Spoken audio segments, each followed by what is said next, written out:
மறுபடியும் பார்த்தீங்கன்னா வந்துட்டேன் கைஸ். இன்றைக்கி பார்த்தீங்கன்னா இந்த வீடியோவில் 1 இல்லை 2 இல்லை நிறைய விஷயங்கள் நம்ம பேச போகிறோம். அட் த சேம் டைம் இந்த வீடியோவில் ஒரு ஃபுல் ஃப்ளெஜ்டு மோட்டிவேஷன்லாம் இல்லை, பட் குட்டியோட ஒரு விஷயத்தை நான் சொல்லிடுறேன். இது நீங்கள் ஃபுல்லாக பார்க்கணுன்னா இன்ஸ்டாகிராமில் ஃபாலோ பண்ணால் தான் பார்க்க முடியும். போய் ஃபாலோ பண்ணிவிடுங்க. நீங்கள் லவ் பண்ணுறீங்கன்னா, ஒரு ரிலேஷன்ஷிப்பில் இருக்கீங்கன்னா, உங்களுக்குள்ள ஒரு பிரச்சனை அப்படின்னா நீங்களே மேக்ஸிமம் அதை கிளியர் பண்ணிவிடுங்க. மூணாவதாக ஒருத்தன் உள்ளே வந்தான் அப்படின்னாவே அந்த ரிலேஷன்ஷிப் மயிரா போயிடும்.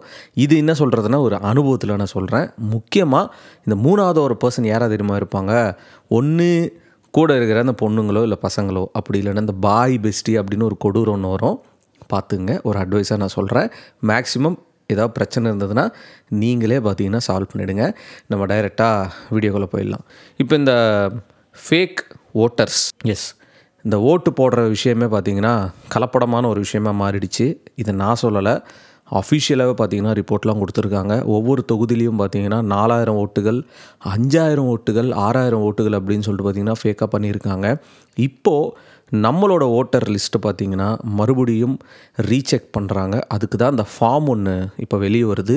இதை எதிர்த்து பார்த்திங்கன்னா சில கட்சிகள் பேசுகிறாங்க. என்ன ஒரு குவிக்கான ஆஃப் டாப்பிக்கு, ரியல் லைஃப்பில் இந்த சீட் கோட்லாம் நம்ம அப்ளை பண்ணி பார்த்துருக்கோமா? சொல்கிறது கொஞ்சம் அன்ரியலிஸ்டிக் தான் இருக்கும். பட் இப்போ நான் சொல்ல போகிற விஷயம் பார்த்திங்கன்னா எல்லாருக்குமே அந்த காசு அப்படின்னு ஒரு விஷயம் எடுக்கணும் அப்படின்றது எல்லாருக்கும் மைண்டில் இருக்கிறது தான். ஒரு சிம்பிளான ஒரு ஸ்ட்ராட்டஜியை நான் ஃபாலோ பண்ணுங்க. கொஞ்சோண்டு காசு எடுத்துகிட்டு பார்த்தீங்கன்னா ஒரு வீடியோவை பார்த்தேன், ஒரு குட்டியோண்டு ஷார்ட் வீடியோ. அதில் ஒரு 3-4 ஸ்டெப்ஸ் பார்த்தீங்கன்னா சொல்லி கொடுக்குறாங்க. ஒரு 20 நிமிஷம் கழிச்சு நான் எவ்வளோ அதில் போட்டேனோ அதை விட 3 மடங்கு அதிகமாக பார்த்தீங்கன்னா அதில் எடுக்க முடிஞ்சது. அதில் நான் ஜெயிச்ச விஷயங்கள் பார்த்தீங்கன்னா மேபி அடுத்தது ஒரு 17 Pro Maxோ ஏதாவது ஒரு விஷயத்துக்கு பார்த்தீங்கன்னா நான் பிளான் பண்ணி தான் பண்ணியிருக்கேன். இது ஆக்சுவலாக எனக்கு என்னன்னா ஒரு உண்மையான சீட் கோட் போட்டு விளையாடுற மாதிரி தான் இருந்த அந்த வீடியோவில் ஸ்டெப்ஸ் ஃபாலோ பண்ணதுக்கப்புறம். ஸோ நம்ம சேனலோட பிளேலிஸ்ட்டில் பார்த்தீங்கன்னா அந்த வீடியோ நான் சேவ் பண்ணியிருக்கேன். இங்கே மேலே ஒரு கார்டு கொடுத்துருப்போம், அதை கிளிக் பண்ணிங்கன்னா அந்த பிளேலிஸ்ட் கூட போவோம். அந்த பிளேலிஸ்ட் பேர் பார்த்தீங்கன்னா ஸ்ட்ராட்டஜி. சீக்கிரமாக போய் செக் பண்ணி பாருங்க. கொஞ்ச நேரத்துக்கு தான் அந்த வீடியோ அதில் இருக்கும். மறக்காம போய் செக் பண்ணி பார்த்துருங்க. ரீசன்னு தெரியல, நீங்கள் லோக்கலில் போயிட்டு அந்த ஃபார்மை வாங்கிட்டு ஃபில் பண்ணிட்டு மறுபடியும் பார்த்தீங்கன்னா ரீஅப்ளை பண்ணுங்கள். இதில் தவறே கிடையாது. அண்ட் 18 வயசான பாய்ஸ்லாம் தயவு செஞ்சு இந்த லவ் பண்ணுறது இதெல்லாம் விட்டுட்டு அடுத்த 5 வருஷம் என்ன நடக்க போதோ அதை பற்றி யோசிங்க. அதுதான் பார்த்தீங்கன்னா எல்லாமே டிசைட் பண்ணும். நீ வேலைக்கு போகிறதா இருக்கட்டும், அடுத்து என்ன நடக்கிறதா இருக்கட்டும். 18 வயசு தாண்டிடுச்சுன்னா போய் ஓட்டர் ஐடி அப்ளை பண்ணி ஓட்டர் ஐடி வாங்கு. அண்ட் 2026 நான் சொன்ன மாதிரி ஒரு நெருப்பு கிடையாதுங்க, இது ஒரு வல்கேனோ. அந்த வல்கேனோன எரிமலை இருக்குல்ல, அந்த ரேஞ்சுக்கு பார்த்திங்கன்னா நடக்கும்.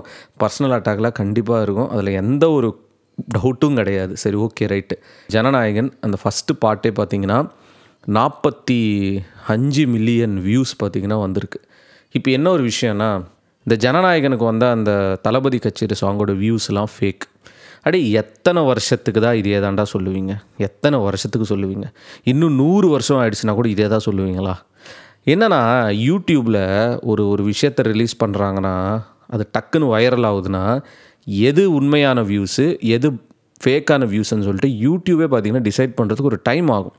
ஸ்பேம் எது, உண்மையான வியூஸ் எது, லைக் கவுண்ட் எதுன்னு. லைக்ஸ் அதிகமாக இருந்தாலும் சில டைமில் வியூஸு ஸ்ட்ரக்காக நிற்கும்.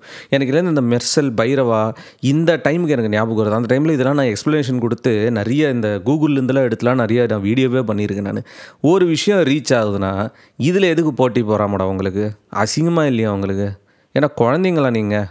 சுத்தமாக மெச்சூரிட்டியே கிடையாதா? ஏன்னா சோஷியல் மீடியா நோண்டிட்டு தானே இருக்கீங்க, பார்த்ததே கிடையாதா நீங்கள் வியூஸ் ஸ்ட்ரக் ஆகிறது? என்ன மேட்டர்னா 12 மில்லியன் வியூ கிட்ட பார்த்தீங்கன்னா ஸ்ட்ரக் ஆகிட்டு, அதுக்கப்புறம் 30 மில்லியன் வியூ போச்சு, அதுக்கப்புறம் 45 மில்லியன் வியூஸ் கிட்ட போயிட்டு. இன்னொன்று என்னென்னா, இந்த தளபதி கச்சேரி சாங் எந்த விதமான பெய்டு ப்ரமோஷன்ஸ் இல்லாமல் இன்ஸ்டாகிராமில் 1,00,000 பேர் பார்த்திங்கன்னா இந்த ஆடியோ யூஸ் பண்ணிவிட்டு ரீல்ஸ் பண்ணியிருக்காங்க. இது எல்லாத்துக்கும் ஒரே காரணம் யார் தெரியுமா? தளபதி விஜய் அண்ட் அவரோட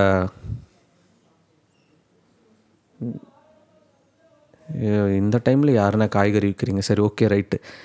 அவரோட ஸ்டார்டம், அவருக்கு இருக்கிற ஃபேன் பேஸ், இதுதான் ஒரே ரீசன் அந்த பாட்டு பார்த்திங்கன்னா இவ்வளோ வைரல் ஆச்சு. 45 மில்லியன் வியூஸ். உங்களுக்கு ஜீரணம் ஆகலையா? வயிறு எரியுதா? தயவு செஞ்சு நீங்களாக போய் ஹாஸ்பிட்டலில் அட்மிட் ஆகிடுங்க. இல்லை பக்கெட்டு பக்கெட்டாக ஜெல்சில் எடுத்து குடிங்க. ஒரு 45 மில்லியன் வியூஸ் போயிருக்கு, உடனே ஃபேக்கு. அது எப்படிரா 12 மில்லியன் வியூஸ்லேருந்து 45? ஏன்? ஏன்னா வன்மம் ஓரளவு தாண்டா வைக்கணும். எத்தனை வருஷத்துக்கு தாண்டா இது? சரி, வேறு எதுவும் சொல்கிறதுக்கு இல்லைன்னு சொல்லிட்டு அந்த பாட்டு வியூஸ் அதிகமாக போயிடுச்சு. டே, அவர் இந்த பாட்டு, படம், இந்த ஹீரோவை நடிக்கிறது எல்லாத்தையும் விட்டு தாண்டா அரசியலுக்கு வந்திருக்காரு. அதெல்லாம் ஒரு விஷயமாக அவர் மதிக்காமல் தான் வந்திருக்காரு. இன்னுமாடா அதே வச்சு நோன்னு இருப்பீங்க? இப்போது கடைசி படம், இப்போ இந்த பாட்டு 45 மில்லியன் வியூஸ் போகிறது என்ன ஒரு சந்தோஷம் கிடைக்க போதும் உங்களுக்கு? அவருக்கு ஃபேன் பேஸ் இருக்குடா. அந்த மனுஷனுக்கு ஃபேன் பேஸ் இருக்குது. இப்போது லியோவோட சக்ஸஸ் மீட்டில் லோகேஷ் ஒன்று சொல்லியிருப்பாப்புல, எந்த விதமான ஒரு அறிவிப்பு இல்லாமல் படம் ரிலீஸ் ஆன உடனே ரிசல்ட்டே தெரியாமல் ஒரு சக்ஸஸ் மீட் நடத்துறதுனா அது ஒரே மனுஷனுக்காக தளபதி விஜய் அப்படின்னு சொல்லுவார். அவருக்கு ஸ்டார் பேஸ் இருக்குது, ஃபேன் பேஸ் இருக்குது, ஃபேண்டம் இருக்குது அவருக்கு. ஏன்டா இன்ஸ்டாகிராமில் ஒரு 1 லட்சம் 2 லட்சம் 1 மில்லியன் ஃபாலோவர்ஸ் இருக்கிறவங்களுக்கே போகும்போது 4 செல்ஃபி எடுக்கிறாங்க, வீடியோஸ்லாம் ஒரு 5 லட்சம் 6 லட்சம் பேர் பார்க்குறாங்க. அப்படின்னும்போது எத்தனை படம் நடிச்சிருக்காருடா அந்த மனுஷன். ஃபிலிம் கெரியர்ரா வருது. சும்மா இன்றைக்கி தூங்கி எழுந்து நாளைக்கு காலைல ஃபேன் பேஸ் வரல அவருக்கு. அவருக்கு மட்டும் கிடையாது, இங்கே ஒருத்தர் நடிகராக இருக்கிறவங்களுக்கு, அது சின்ன நடிகராக இருக்கட்டும் பெரிய நடிகராக இருக்கட்டும், ஹார்ட் ஒர்க்கு. இங்கேருந்து ஸ்க்ரீனில் பார்க்கும்போது அது படம் அவ்வளோதான், ஒரு 2 மணி நேரம். ஒரு வாட்டி அந்த செட்டுக்கு போய் பாருங்கள், பிஹைண்ட் த சீன்ஸ் பாருங்கள், எத்தனை பேர் கஷ்டப்படுறாங்க, ஆக்டர்ஸாகவும் எத்தனை பேர் கஷ்டப்படுறாங்க.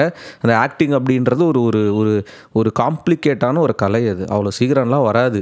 இந்த வீடியோ பார்க்குற நீயும் நானும் ஈஸியாக சொல்லிடலாம், ப்ரோ சான்ஸ் கொடுத்தா நானும் நடிச்சிருவேன்னு. கீழ்ச்சிருவோம். அதுக்கெலாம் ஒரு ட்ரைனிங் வேணும், அதுக்கெலாம் ஒரு டெடிகேஷன் வேணும், ஒரு பேக் அண்ட் சப்போர்ட் இருக்கணும். ஒரு சப்போர்ட்டோடு உள்ளே வந்தாலும் அதுக்கப்புறம் மக்களாக கொடுத்த ஆதரவு தான். அந்த 45 மில்லியன் வியூஸ்ன்றது ஒரு 2 days 3 daysல வருதுன்னா உங்களால் ஏற்றுக்க முடியலன்னா தொங்கிடுங்க போயிட்டு. இது விட கேவலமாக சொல்ல முடியாது. அந்த 2 கே பிரதர்ஸ் இருக்கானுங்களே, அவனுங்க புலம்புற மாதிரி தான் நிறைய பேர் புலம்புறானுங்க. வன்மம் பிடிச்சா பசங்க, அவ்வளோதான், சிம்பிள். இதை நான் எத்தனை வாட்டி தான் சொல்கிறது. வருஷம் ஒரு படம் வரும்போது ஒரு பாட்டு ஓடும்போது இடே கொஞ்சமாவது க்ரோ அப் ஆகுங்களேன். எல்லாருக்கும் வயசாகுது இல்லை. நான் என்னடா டீச்சர் மாதிரி எக்ஸ்பிளைன் பண்ணுறேன். அது ஃபேக் வியூஸ்லாம் கிடையாதுரா, டேஷுங்களா, அது ரியல் டைம் வியூஸ்ரா. இப்போது என்னோடய வீடியோஸ்லேயே 1 மில்லியன் வியூஸ்லாம் போகல, ஒரு 50,000 பேர் பார்க்குறப்போ லைக்ஸ் சில டைமில் அதிகமாக இருக்கும், வியூஸ் ஆனால் அப்படியே ஸ்ட்ரக்காக நிற்கும். அதில் எது பாட் இருக்குது எது ஒன்று பண்ணி யூடியூப் அந்த அனலைஸ் பண்ணி தான்டா ரிலீஸ் பண்ணோம். டே தற்குறிங்களா இருக்கீங்களாடா, படிங்கடா. சரி, ஓகே, ரைட்டு. அண்ட் இன்னொரு விஷயம், நான் டிவிக்கே இந்த ஜனநாயகன் படம் ரிலீஸ்க்கும் சரி செலப்ரேஷன்ஸ்க்கும் சரி அந்த படத்துக்கு சம்மந்தப்பட்ட எந்த விஷயமா வேணா இருக்கட்டும் டிவிக்கேயோட கட்சி கொடியாக யூஸ் பண்ணக்கூடாதுன்னு சொல்லிட்டு ஸ்ட்ரிக்டாக சொல்லிட்டாங்க.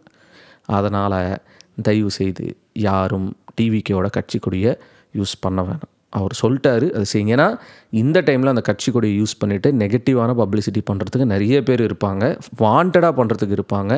அந்த வலையில் விழாதீங்க. 2வது, படம் ரிலீஸ் ஆகிற டைம்லையோ இல்லை ட்ரெய்லர் ரிலீஸ் ஆகிற டைம்லையோ ஓவர் க்ரௌடு கூடுதுன்னா அந்த இடத்துலையும் ஸ்லீப்பர் செல்ஸ் இருப்பானுங்க. ஒரு தவறான விஷயம் அங்கே நடக்கும்.